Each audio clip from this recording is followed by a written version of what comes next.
These are the Rocky Talkie Walkie Talkies. We've had them for a year now and we've used them for backpacking, hiking, camping, trail running. We're gonna go over what worked really well for us and what didn't. One thing we really like about these is how easy they are to use and how easy it is to find the transmit button. It's this big guy right here, and this outer case has an indent on it, so it's super easy to find. There are no buttons on the front, so if you're setting it down on the table, you're not gonna be turning the channel. There's only a couple buttons on it actually. You got your one toggle switch for changing the channels, the power button, and the transmitter button. So it's super easy to use. How did the lithium battery hold up? Excellent. We actually went camping up on Mount Rainier for 3 days and forgot to turn these off. And the battery lasted, and when we last checked it, it was 60%. And of course, it's nice that it's a USB-C cable to charge it since we already have one for our iPad. And who wants to bring a whole bunch of cables with you camping? We were able to give these a real world experience durability test and water resistant test. We were up on Mount Rainier, up in the visitor area of Paradise, and decided to hike back down to Cougar Rock Campground. Halfway down, it was snow covered. We weren't quite expecting it. The trail was hard to find. This is part of the trail, and this is a small amount of snow compared to what we were just on. And I actually fell through an embankment of snow into the creek and smashed my body and the walkie-talkie, because it was attached to me, down into the water and on the ground. And it still worked when we got back to the camp, so yes on the durability and water resistant. Range testing, what everybody wants to know. These are actually considered mountaineering walkie-talkies, but they're really actually good for just hiking too with family. We're up on Mount Rainier. Each group had a set and we went hiking, and if you've been on Mount Rainier, the trails, you cannot see very far. There's trees everywhere and snow sometimes.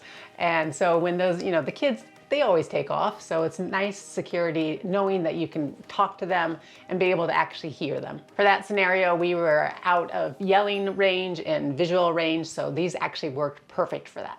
Another short range test that we did, we were backpacking.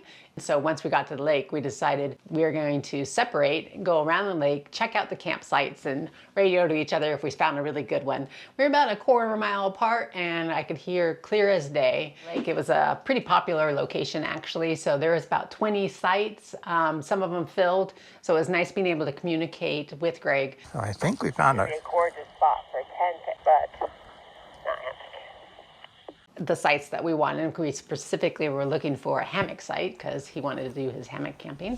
A really funny use that we use for these, especially when there's no cell service, is backing up the trailer, because nothing's worse than trying to back up a trailer, especially at night, not knowing where you are. So I'm on one side, Greg's on the other driving up, and I'm able to tell him, yes, you're about to hit a tree. There was a failed short range test that we did, not really a test, but Greg was 3/4 of a mile away for a trail race. It was heavy wooded area, heavy forest, and I could maybe hear 50% of what he was saying. Try again, over.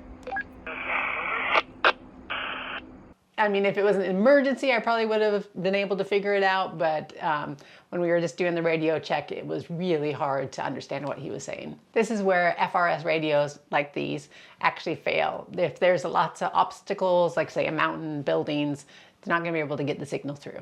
Even though these work best with line of sight, Greg was in a ravine about 1.5 miles away, 700 feet elevation. I was down at camp, had a building behind me, definitely could not see each other, and we could actually, and he was by a waterfall. radio check, radio check.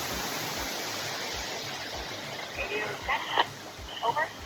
Yeah, so we're about 1.5 miles, and then we're kind of up around the corner. I'm really surprised that you're able to hear me at all.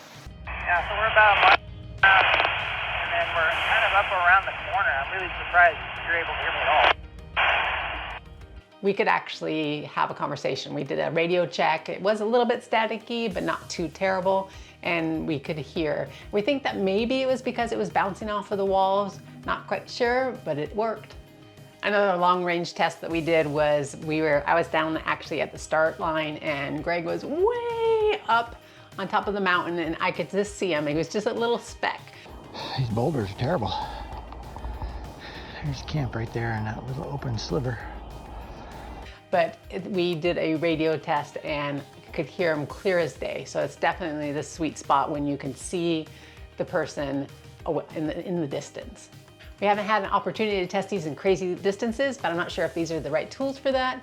We actually love these and perfect for camping, hiking, backpacking, trail running. We would definitely buy these again, and you can find links in the description below. Check out this video next and find out more about us at exploretrekadventure.com, and we'll see you next time.